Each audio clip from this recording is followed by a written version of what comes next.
Hello geniuses, welcome to chemistry genius. আজকে আমি তোমাদের সাথে উচ্চ মাধ্যমিক রসায়ন প্রথম পত্রের গুণগত রসায়নের দ্রাবক নিষ্কাশন সম্পর্কে আলোচনা করব। এই টপিকটি তোমাদের বোর্ড পরীক্ষার জন্য তুলনামূলক কম গুরুত্বপূর্ণ হলেও বিভিন্ন ভর্তি পরীক্ষায় এটি খুবই গুরুত্বপূর্ণ। আজকে আমি তোমাদের সাথে দ্রাবক নিষ্কাশন এবং দ্রাবক নিষ্কাশনে নানস্টের বন্টন নীতি সম্পর্কে আলোচনা করব এবং এর সাথে সাথে আমরা এ বিষয়ক গাণিতিক সমস্যার সমাধান করব। প্রথমে আমাদেরকে জানতে হবে দ্রাবক নিষ্কাশন কি।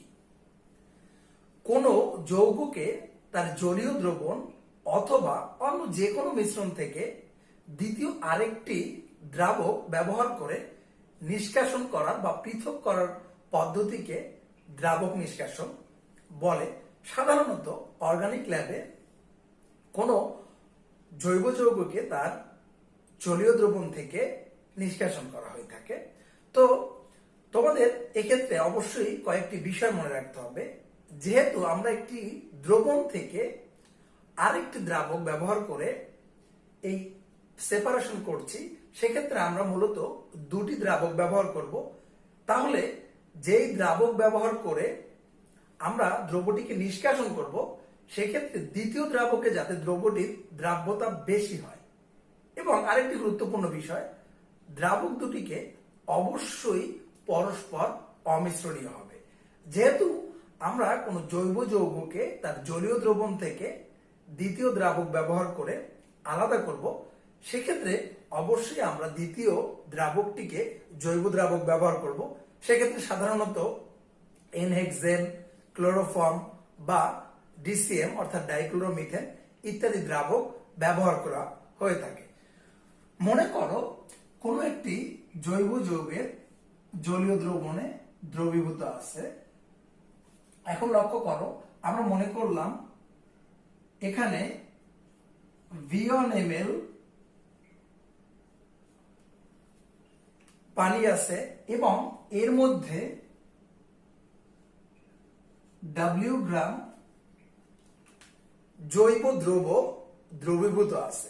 এখন আমি এই জলীয় দ্রবণ থেকে অন্য একটি দ্রাবক ব্যবহার করে এটিকে আলাদা করব। তো সেক্ষেত্রে আমি যদি এর ভিতরে V2 ml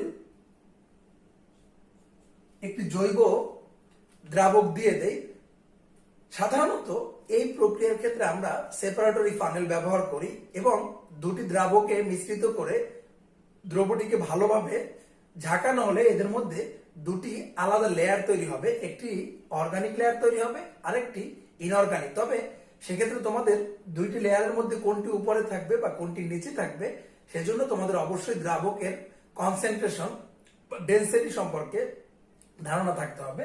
যার ডেনসিটি বেশি হবে সেই লেয়ারটি নিচে থাকবে। লক্ষ্য করো, যদি আমি V2 ml অন্য একটি দ্রাবক মিশ্রিত করি, তাহলে অবশ্যই এই দ্রব্যটি, যেহেতু দ্বিতীয় দ্রাবকে এর দ্রাব্যতা বেশি, সুতরাং এর কিছু পরিমাণ দ্বিতীয় দ্রাবকে দ্রবীভূত হবে। আমরা ধরে নিলাম যে দ্বিতীয় দ্রাবকে দ্রবীভূত হওয়ার পরেও এখান থেকে W1 পরিমাণ অনিষ্কাশিত থেকে যাবে। তাহলে খেয়াল করো, আমাদের ছিল W প্রাথমিক দ্রব্য প্রাথমিক কত ছিল? W পরিমাণ ছিল। এখন এখান থেকে V2 ml জৈব দ্রাবক দেওয়ার ফলে রয়ে গেল কত? W1। তার মানে এই জৈব দ্রাবকে কতটুকু থাকবে? W1 W minus W1। এবার আসো নানস্টের বন্টন। এরা কিভাবে মিশ্রিত হবে? যেহেতু দ্রাবক দুটি পরস্পর অমিশ্রণীয়, তাহলে নানস্টের বন্টন সূত্র অনুযায়ী এরা এমন ভাবে, এদেরকে যদি মিশ্রিত করা হয়, এই দুটি দ্রাবকের মধ্যে দ্রবটি এমন ভাবে দ্রবীভূত হবে, দুটি দ্রাবকেই যেন এদের ঘনমাত্রার অনুপাতটা সবসময় ধ্রুব থাকে। তাহলে খেয়াল করো, এই যে ঘনমাত্রার অনুপাত তাকে আমরা কেডি বা ডিস্ট্রিবিউশন কোএফিসিয়েন্ট বলি। তাহলে কেডি কি হবে, সবসময় মনে রাখবে প্রথম দ্রাবকে দ্রবের ঘনমাত্রা, এটাকে আমরা সিয়ন দ্বারা প্রকাশ করি। আবার দ্বিতীয় দ্রাবকে দ্রবের ঘনমাত্রা, যেটি C2 লিখলাম আমরা। তাহলে তোমাদের একটি বিষয় অবশ্যই মনে রাখতে হবে, খেয়াল করো, আমরা সব সময় অনুপাতটি লক্ষ্য করব প্রথম দ্রাবকে বাই দ্বিতীয় দ্রাবকে, সব সময় এটি খেয়াল করতে হবে। তুমি যদি দ্বিতীয় দ্রাবক বাই প্রথম দ্রাবক করো সেক্ষেত্রে কিন্তু কেডি এর জায়গায় 1/kd হবে। আমরা যেহেতু জলীয় দ্রবণে এবং জৈব দ্রাবকের মধ্যে আমরা দ্রব্যটির অনুপাত বের করতেছি, সব সময় জলীয় এবং জৈব দ্রাবকের হিসাবে অনুপাতটি লিখতে হবে।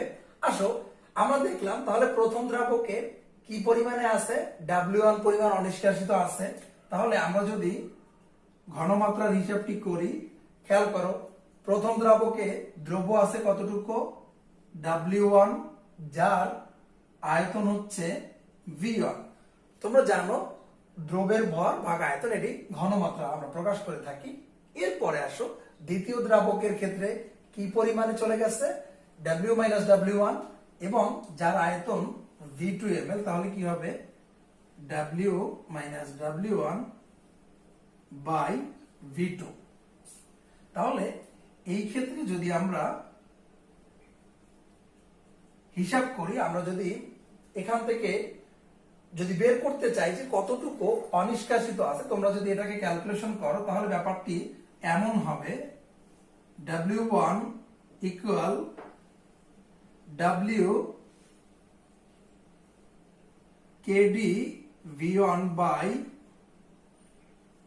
KD V1 প্লাস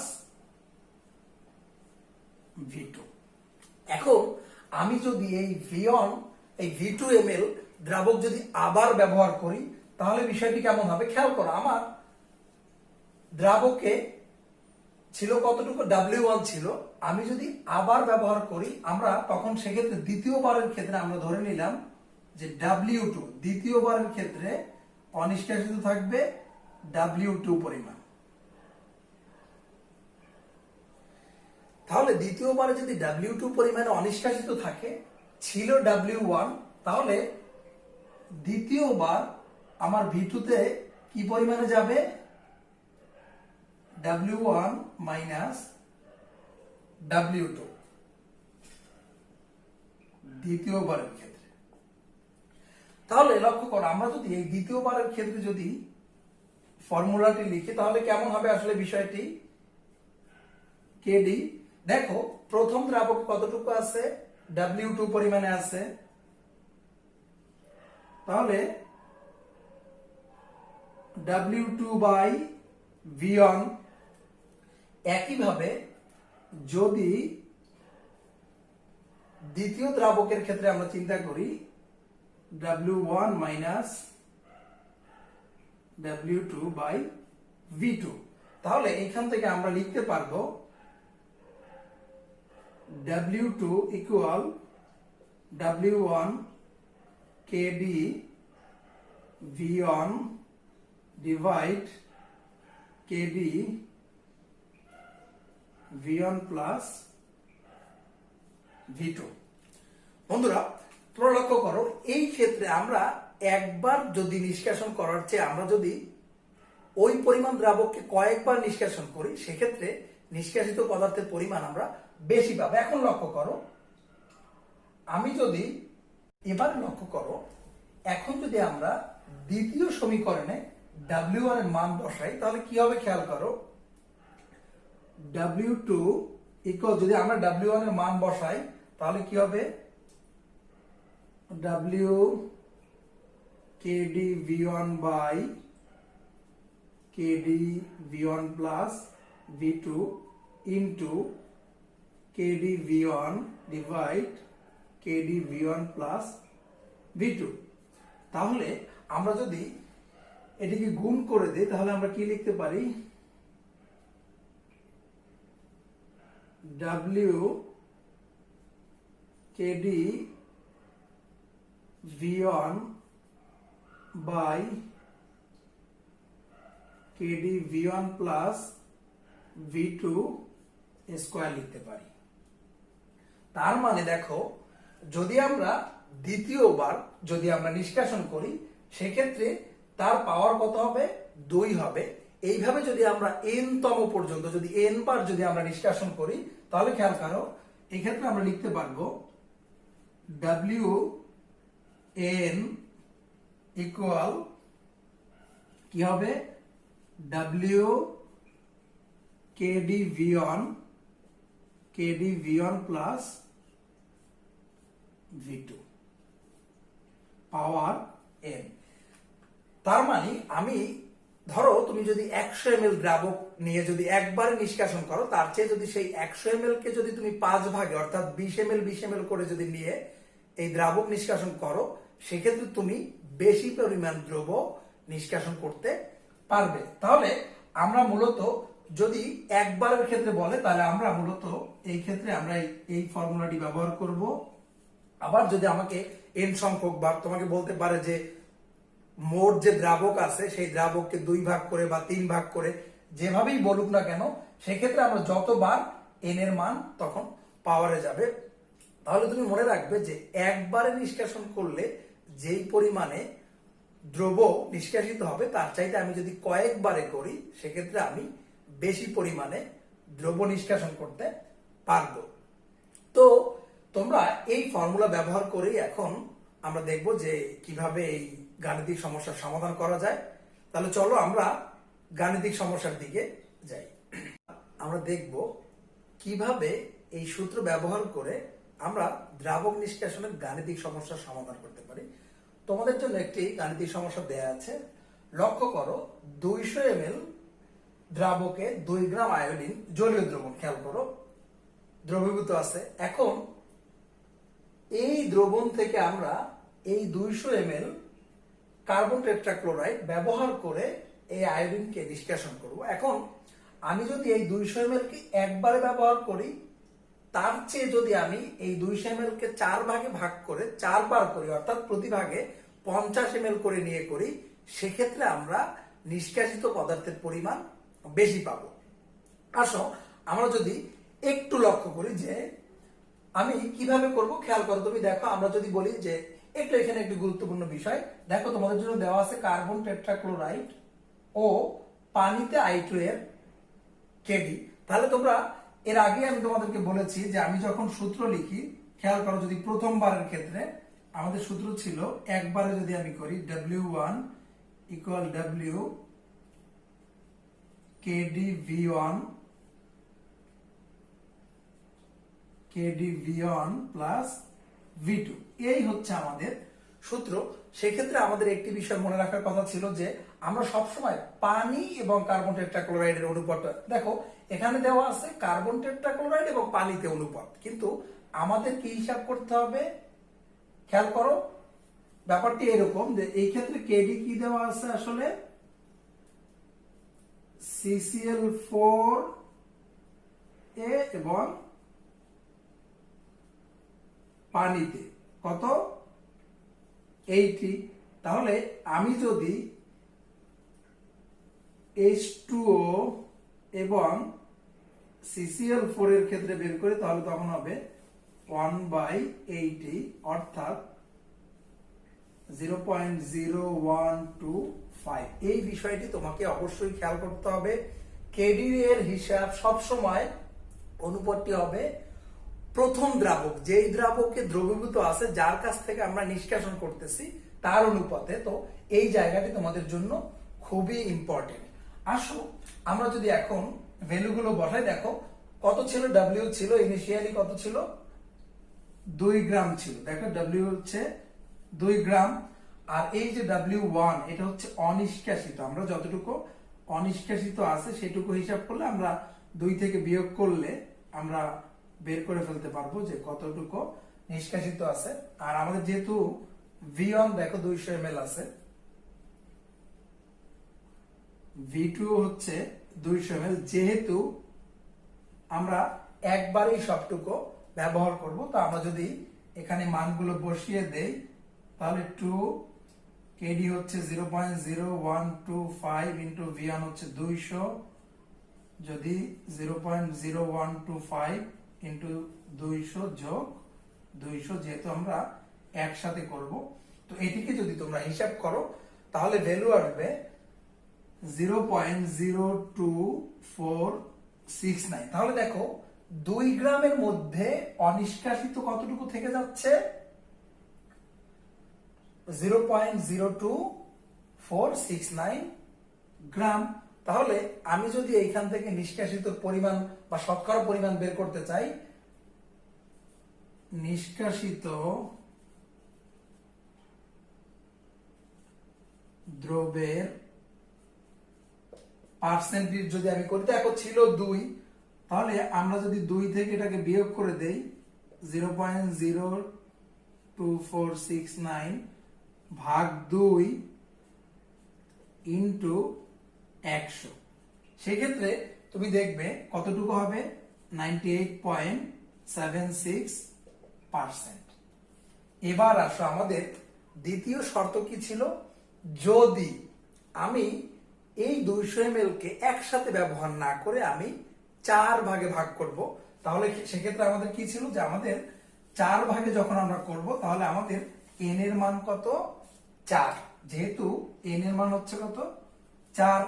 আবার এখানে তো V1 আমার 200 ml আছে, 200 ml। এখন এই V2 যেহেতু 4 ভাগ করব, তাহলে আমরা যদি 200 কে 4 ভাগ করি সেক্ষেত্রে V2 হবে কত? 50 ml। আর আমার W তো ইনিশিয়ালি যা ছিল, W কত? 2 গ্রাম। তাহলে আমরা যদি WN এর ফর্মুলা যদি আমরা ব্যবহার করি তাহলে কি হবে? WN W KD V1 plus divide KD V1 by V2। এইভাবে তুমি যদি এখন ভ্যালুগুলো বসা, পাওয়ার হচ্ছে n, তাহলে W হচ্ছে 2, KD হচ্ছে কত? 0.0125 ইন্টু V1 200, 0.0125 ইন্টু 200 যোগ এইবার কত? 50, যার পাওয়ার হচ্ছে তো 4। খেয়াল করো, এই ক্ষেত্রে আমরা যদি WN অর্থাৎ এই যে অনিষ্কাশিত পরিমাণ যে আছে আমার, WN যে অনিষ্কাশিত যতটুকু, সেটা যদি আমরা বের করি তাহলে দেখা যাবে 1.02 ইন্টু 10⁻5 গ্রাম। তুমি কিন্তু এখান থেকেই বুঝতে পারো যে আমার আগে যতটুকু অনিষ্কাশিত ছিল তার চাইতে এইবার কম অনিষ্কাশিত আছে। যেহেতু অনিষ্কাশিত কম আছে, তার মানে আমার নিষ্কাশিত পদার্থের পরিমাণ অবশ্যই কি? বেশি হবে। তো যদি আমরা নিষ্কাশিত পদার্থের পার্সেন্টেজ যদি আমরা বের করি, নিষ্কাশিত পদার্থ, এটার যদি আমরা পার্সেন্টেজ বের করি তাহলে খেয়াল করো আমাদের আগের মতো 2 থেকে আমরা বিয়োগ দেব, কারণ আমি যতটুকু বের করলাম ততটুকু হচ্ছে অনিষ্কাশিত। তাহলে ভাগ 2 ইন্টু 100 আমরা হিসাব করলে দেখব 99.99% আমরা হচ্ছে গিয়ে নিষ্কাশন করতে পারবো। দেখো আগে ছিল কত? তোমার 98.76%। তার মানে আমি একবারে করার চেয়ে যদি কয়েকবারে আমি দ্রাবককে সমান ভাগে ভাগ করে করি, সেক্ষেত্রে আমরা আরো বেশি পরিমাণ দ্রব্য নিষ্কাশন করতে পারবো। তো তোমাদের এই কেডি এর ক্ষেত্রে একটি বিষয় অবশ্যই মনে রাখতে হবে, তোমার সবসময় মনে রাখতে হবে কেডি এর হিসাবটি হবে সবসময় যেই দ্রাবক থেকে নিষ্কাশন করতেছি তার সাথে অনুপাত। আমাকে যদি সরাসরি বলা থাকতো H2 এবং CCl4 এর কেডি এর মান 80, সেক্ষেত্রে কিন্তু আমরা সরাসরি 80 বসাতে পারতাম। কিন্তু যেহেতু বলা আছে CCl4 এবং H2O তে, সিম্পলি মনে রাখো যে দেখো তুমি যদি ব্যাপারটা এমন হইতো উল্টাটা, যে CCl4 এর মধ্যে আয়োডিন আছে, সেখান থেকে তুমি পানি দিয়ে, তাহলে CCl4 এ তো এমনিতেই দ্রাব্যতা বেশি, যেহেতু দ্রাব্যতা বেশি CCl4 কি বেশি থেকে যাবে, যেহেতু CCl4 বেশি থেকে যাবে তাহলে এই ক্ষেত্রে যতটুকু কেডি হবে এটার উল্টা করলে কেডি এর মান কি ডিফারেন্ট হবে। আমার মনে হয় তোমরা এভাবে যে কোনো ধরনের অঙ্ক তোমরা করতে পারবে, বিশেষ করে তোমাদের ভর্তি পরীক্ষার ক্ষেত্রে এই জিনিসগুলো খুবই গুরুত্বপূর্ণ। এছাড়াও বরিশাল বোর্ডে একবার কিন্তু এখান থেকে ম্যাথ আসছে, সো এখান থেকে তোমাদের বোর্ডে ম্যাথ আসতেই পারে। আশা করি আজকের আলোচনা থেকে তোমরা দ্রাবক নিষ্কাশন সম্পর্কে সম্পূর্ণরূপে ক্লিয়ার হয়েছ। সবাইকে ধন্যবাদ। আল্লাহ হাফেজ।